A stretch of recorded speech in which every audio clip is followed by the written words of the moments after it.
M সাহেবরা ছিলেন আর একদিকে পুরোহিতরা ছিলেন। বাংলার যে সম্প্রীতির বাংলা, বাংলার যে সংস্কৃতি, সর্বধর্ম সমন্বয়, সেই সমন্বয় সাধনের মধ্য দিয়েই আজকে নমিনেশনে এলাম বাংলার মানুষের কাজ করার জন্য, বসিরহাটের মানুষের কাজ করার জন্য। লক্ষ্য বসিরহাটের উন্নয়ন, কিছু কাজ আছে যেগুলোকে করতে হবে, যেগুলো আমাদের দুই বিধায়ক আমার সাথে আছেন, বর্তমান বিধায়ক ডাক্তার সপ্তর্ষি ব্যানার্জি এবং এক্স বিধায়ক আমাদের বিখ্যাত ফুটবলার দীপেন্দু বিশ্বাসও আছেন, আমার ব্লকের নেতৃত্ব শাহানুর মণ্ডল আছে, সঙ্গে আমার লয়ার সেল আছে। আমরা এসছি আমাদের বসিরহাটের কাজ যেগুলো বাকি আছে, বিশেষ করে একটা বিকল্প রাস্তা, জলের সমস্যা মেটানো, আমাদের খেলার মাঠটাকে উন্নত করা, অ্যাম্বুলেন্স পরিষেবা একটা উইথ ডাক্তার আমাদের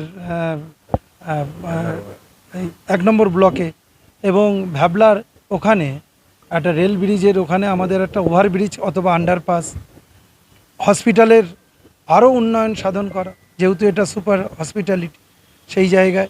একটা ইংলিশ মিডিয়াম স্কুল করা ভালো। টাকিতে আমাদের বিনোদনের জায়গা আছে, ট্যুরিজমের পক্ষে অনেক বেশি সম্ভাবনাময় জায়গা, সেই জায়গায় বসিরহাটকেও যদি আমরা মানচিত্রে নিয়ে আসতে পারি, বসিরহাটেও ইছামতির ধারে আমরা যদি একটা এরকম করতে পারি, তার ব্যাপারে কথা বলা, আপামর মানুষের সুখে শান্তিতে থাকবে, ভালো থাকবে,